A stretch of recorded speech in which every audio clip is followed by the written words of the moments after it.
Welcome back to the Two Promises Podcast. Let's dive right into another exciting adventure with BD and crew as he pursues his new passion of one day finding the most epic bourbon. The Two Promises team send their special thanks to Hobie and the Huckleberries for their masterful theme music. So grab a glass, relax, and enjoy responsibly. Baby says she's leaving if I don't stop drinking wine. So I switched to whiskey, now I'm feeling fine. Drinking that smooth whiskey. No more wine. I like straight bourbon. Baby, you try the ride. So it sounds like you've got a huge foundation. You've got the Army background, the medical background. You've got deployments under your belt. You became a SEAL. You learned all of those hard skills and soft skills of being an operator. Aggressive postures, defensive postures, target assaults, threat analysis, not just from doing your chart studies, doing your significant actions, things like that, from like mission planning level, but also at the tactical and technical level while you're on the field and you're analyzing and responding to threats in real time. You've got multiple deployments, multiple of those train ups where they drill these skill sets into you, and you've got that foundation. You have that embodied. And even while we were together at SEAL Team 17, you were running a lot of security business. You were doing a lot of security stuff on the side, doing trips. And now, since you've officially retired, you've pretty much moved full time into the security space. Do you mind telling us a little bit about how that transition came about? Yeah.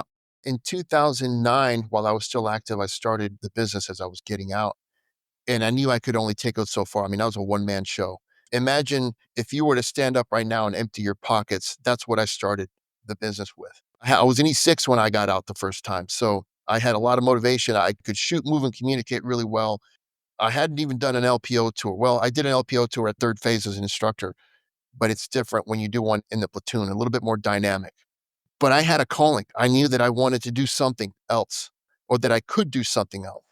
So I just started picking at it. I didn't even know how big the business animal was when I started it, but I started one stone at a time. Okay, establish my LLC. I went through all the admin stuff, right? Get my license and get my certification, get my carry permit, get my guard card. All right, now I can start selling myself as somebody that does security. Who do I do this for? At the time, Mexico was a war zone, the border there in TJ, in Tijuana. And I thought, what can I do to help people out that are going there? I had already been doing some low-level security protection, right? I added vehicles to it. Then I added training. Well, I had already taken every tactical course the military had to offer me at that point. How do I translate that to the civilian world? Defensive driving, evasive driving, medical courses, TCCC, counter surveillance, situational awareness, marksmanship, basic, intermediate, and advanced, right? So now I've got a whole courseware. I've got a whole catalog of things that I can sell. On top of that, I can sell my services to security. Everything I learned overseas as a kid and adding what I learned in the SEAL teams, now I've got a real good tactical and technical mindset that I can sell to the public if they ever need to travel, if they need safety, if they need security. I can do that for you. And if I can't do it, I'll find somebody that can. There's other guys out there that I trust that'll help me do this. One employee turned into two, office turned into 3, 4, 5. Now I have more people coming to me for work. Open up another office in Mexico City. I got some local nationals that I trusted and I vetted and I had worked with down there for a little bit. Then Mexico turned into Colombia, then in Brazil. Next thing you know, we have a full-fledged business, over 150 employees at one time. But going back to what you spoke to about earlier, we were talking about getting to a certain level and understanding that in order to go to the next level, you need to be a better communicator. Well, that's exactly what happened to Eagle Eye. We got to a point where we couldn't take it any further with who we were and what we had. So we partnered with a bigger, stronger, better company. And that's going to take us into the next 10, 15 years, hopefully. Good communication will take you to maybe 100,000 a year. Better communication will take you to 1 million. Once you get to 1 million, if you want to get to 10 million, you got to be really smart. You got to communicate effectively across a whole spectrum of people you're dealing with. You're dealing with corporate people that have been in business for many, many years. You're dealing with legacy companies, Fortune 5, 310, that expect a certain standard and level of care. to get to that, you need to be an even better communicator, right?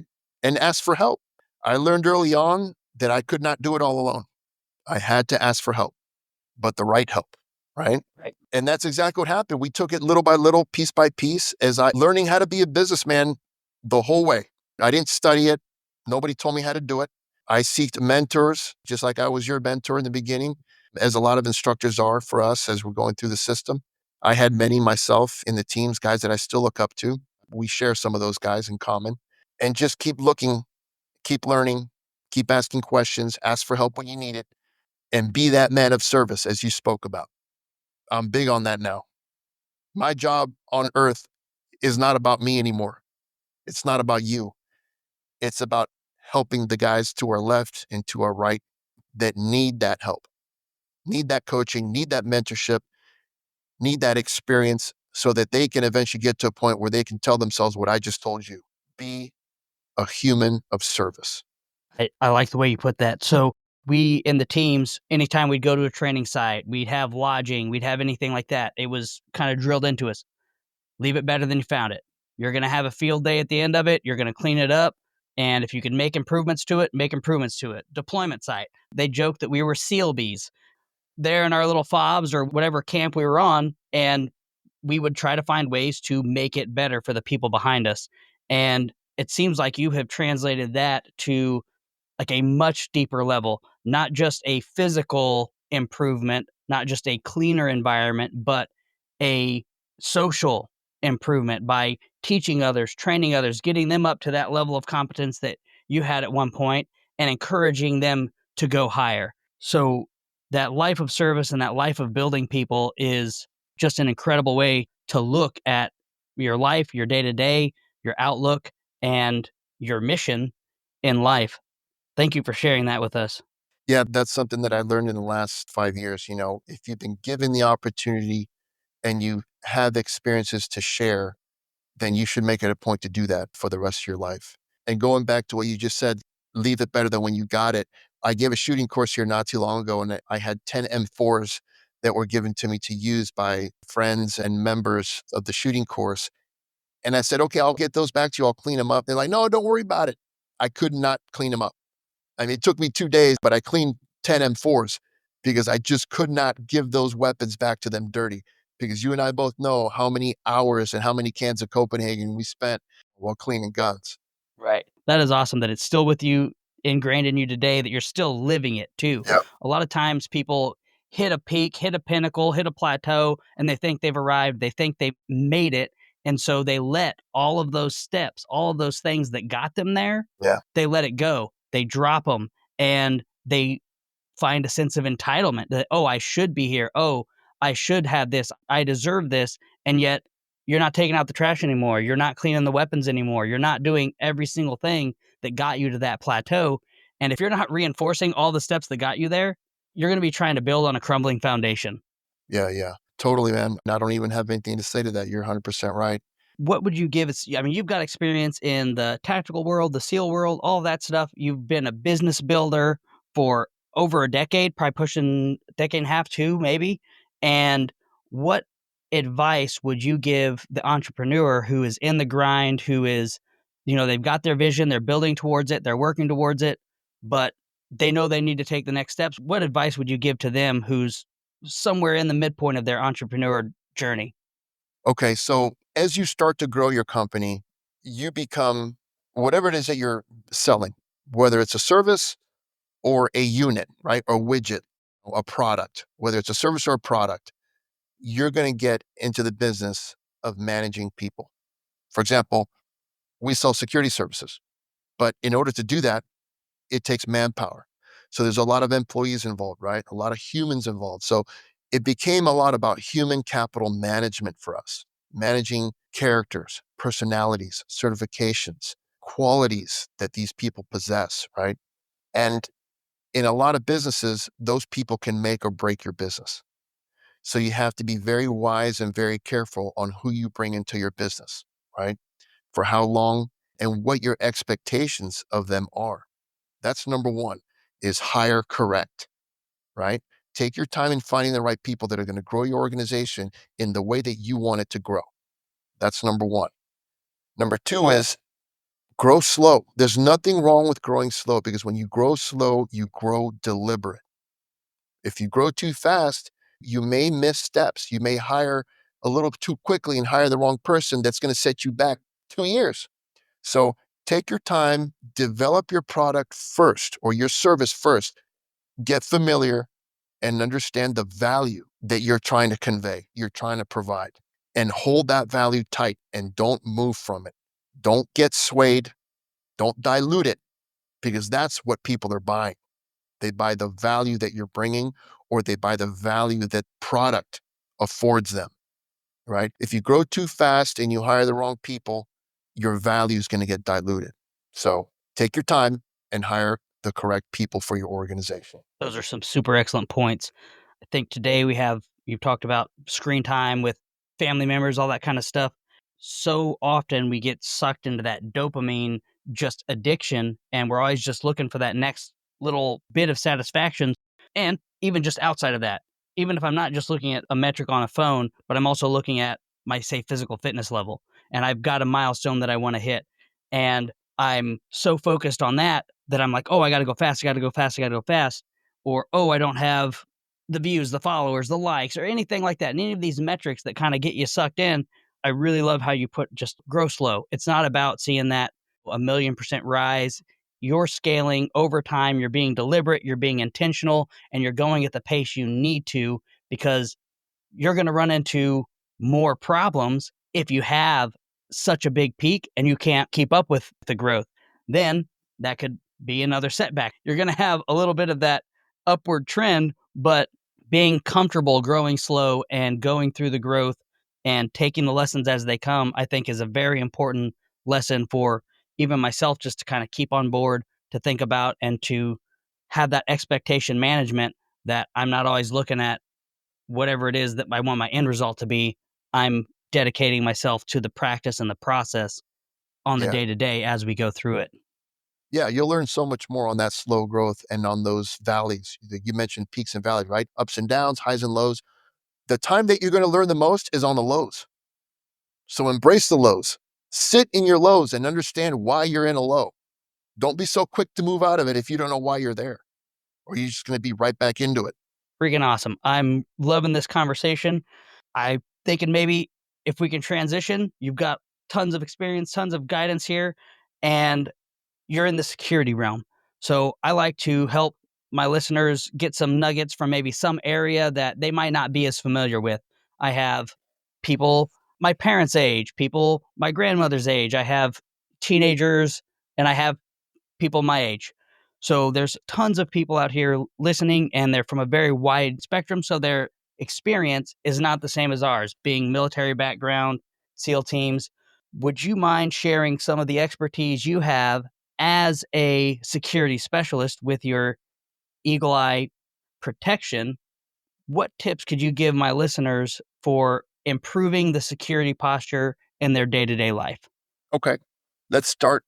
I could do this in my sleep. I've done this one, and I've done this course, and I've taught hundreds of people how to be situationally aware, right? Which is something I learned when I was really young, and I carried that all the way up until I was in my 50s, right? I just turned 52. I'm going to start with the personal side, which is you, yourself, and then I'm going to move into your physical reality, which it would be your home, your business, and then the security circle, basically, that we live in. Okay.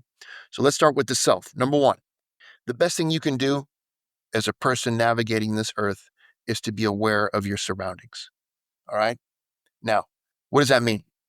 It means that before I leave my house, I'm not just leaving it unlocked, right? I'm turning on lights. If I need to turn lights on, if I know I'm going to be gone for a trip, I turn some lights on and I make the house look lived in a little bit, right? I leave the house. When I get to my car, I don't have my head looking down at my phone while I'm going to the car, right? If you live in an urban area, downtown, big city like that, you definitely want your head up all the time. Put your phone away. Do not have your phone in your hand. Put it in your purse, put it in your front pocket or something. Right now, in a lot of places, if they see your phone sticking out of your back pocket, they'll just take it right out of your back pocket and they'll be gone. All right. So have your head up when you're out and about, walking around, and Be aware of what people look like as they're walking towards you, or maybe on the other side of the street, what they're doing with their hands. Are they hiding their hands? Do they have a hoodie? Are they hiding their face? Do they have a mask on? All right. Are they stumbling? Are they walking a little bit quirky? That tells you a little bit about their level of consciousness, right? Maybe they've been drinking. Maybe they're high. Maybe they're walking a little bit aggressive and a little bit too quick towards you, right?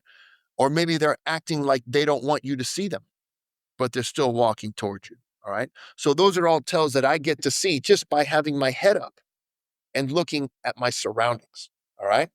Now, I'm moving along. I get to work or I get to school, whatever it is that you're doing, and you get confronted by somebody. Now somebody's in your space. Guard your space. Don't let anybody talk to you within hand striking distance. Number one, keep them a little bit at bay. You can do that tactfully and in a nice manner. You don't have to be rude about it. You can even take a step back. But the problem with taking too many steps back, it lets somebody know that you lack confidence or that you're probably scared, which is what they want, if they have nefarious intent.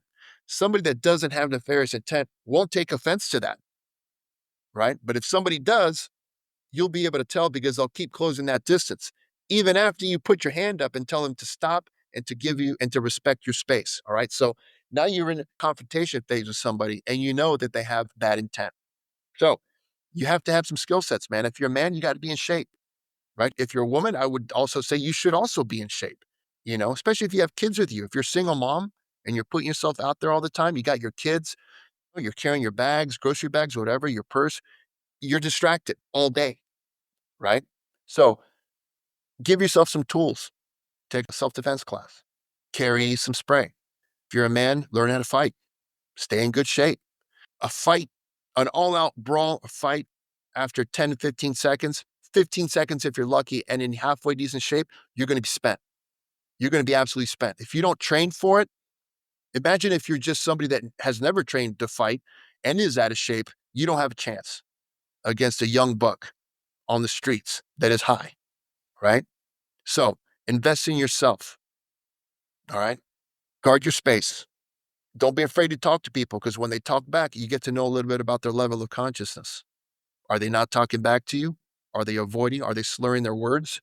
These are all things that you can tell from people without even being in a physical altercation. This is just you being observant and trying to socialize with somebody.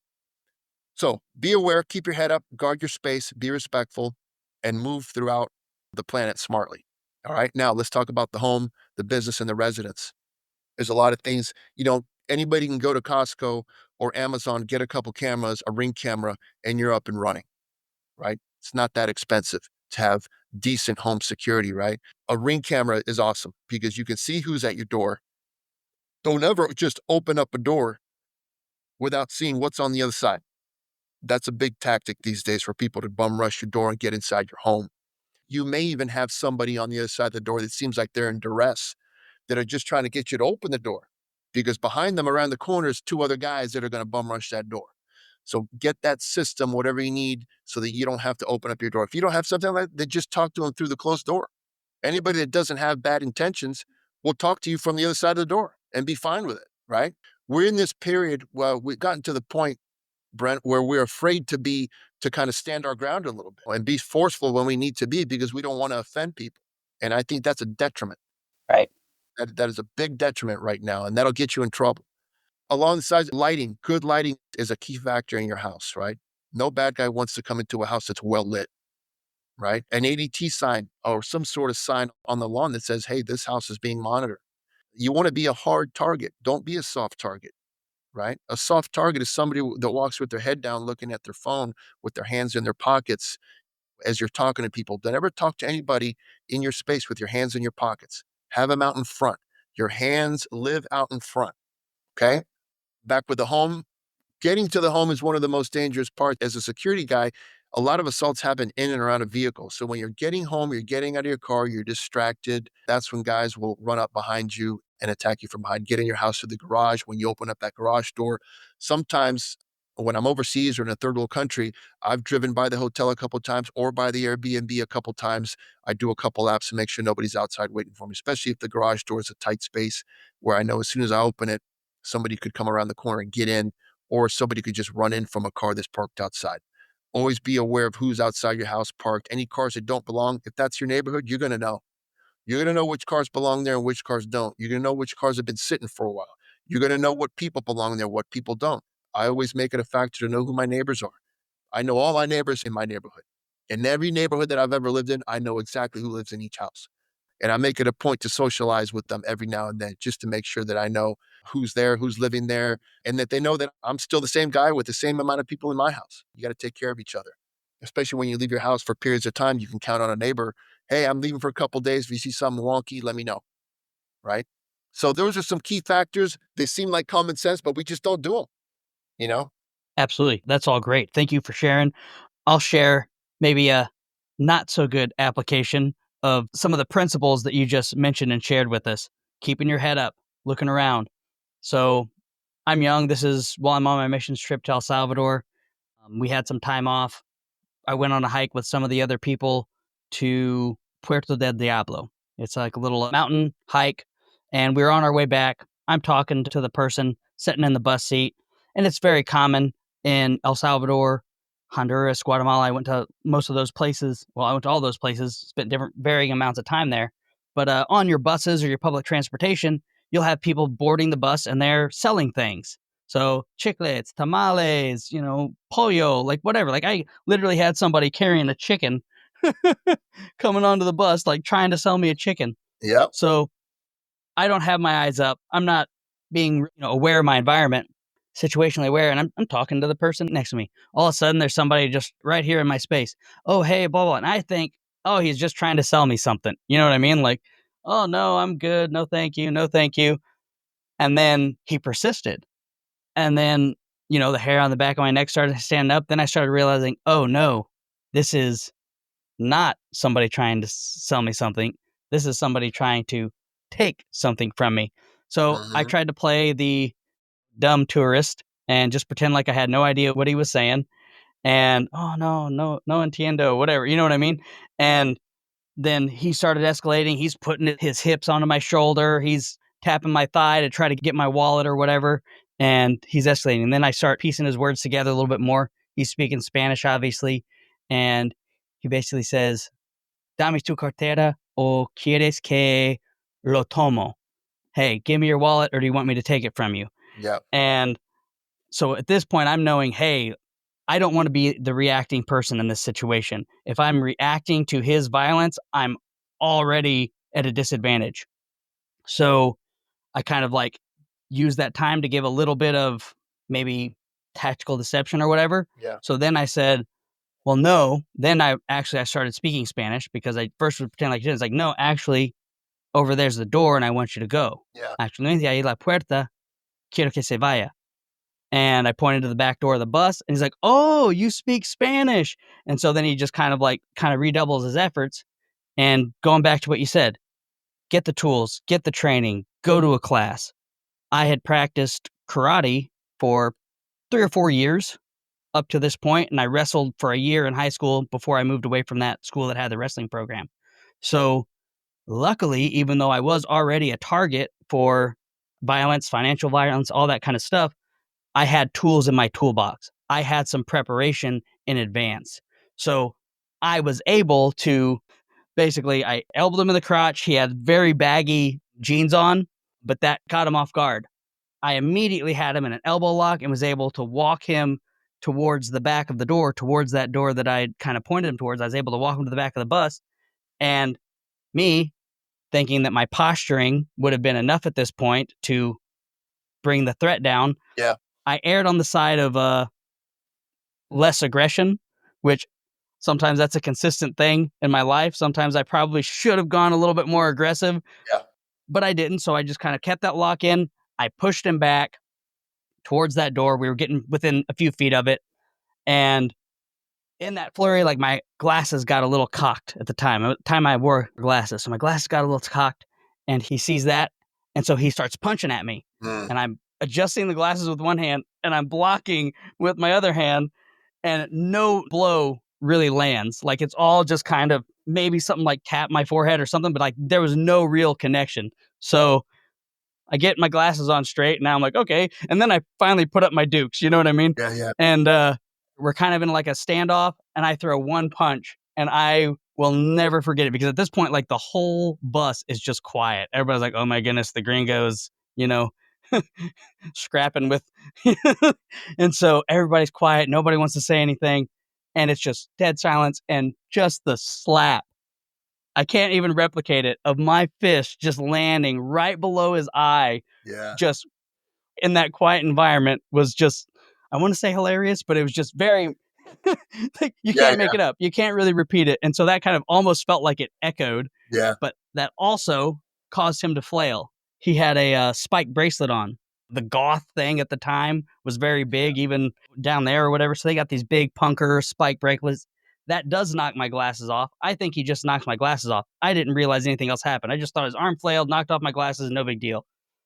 I push him out the door. I throw him down to the street. This time I'm not fiddling with my glasses. I'm letting those things go. So I get him out to the street, and all of a sudden he looks up. Like his eyes change, his whole mannerism changed. Like at first it looked like he was gonna like turn and go, like, all right, fine, I'm done here.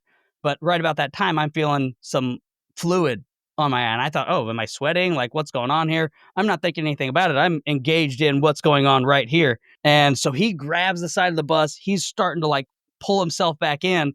And I bring my knee up ready to throw a kick, and it's poised, it's ready, and it's about to rock, and it's right at his face teeth level.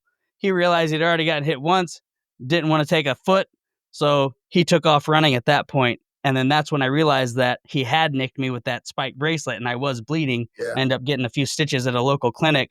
But that's just an illustration, an example of, even if you drop one of those pillars of security that you're talking about, if you have a good foundation, if you have, and I'm not saying to drop it, don't be situational. I'm saying don't do that. Be situation aware. Keep your eyes up. Pay attention to what's going on. Life, sometimes you might get caught off guard. You might get caught off balance. But if you have training and you have a foundation and experience behind it, you can recover from those mistakes a lot easier. No doubt.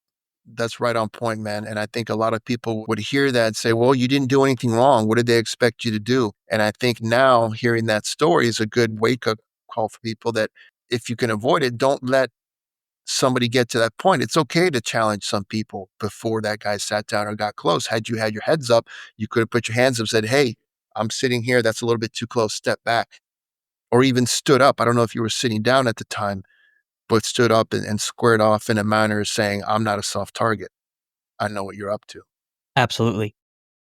So there's so many good takeaways from your stuff. And just like you hit on it, be that hard target. Don't be that soft target. They're looking for their easy victims. Yep. And if you are postured up and you're vigilant, people aren't going to want to mess with that person. They're wanting the easy money. They're wanting the easy victim. Yep.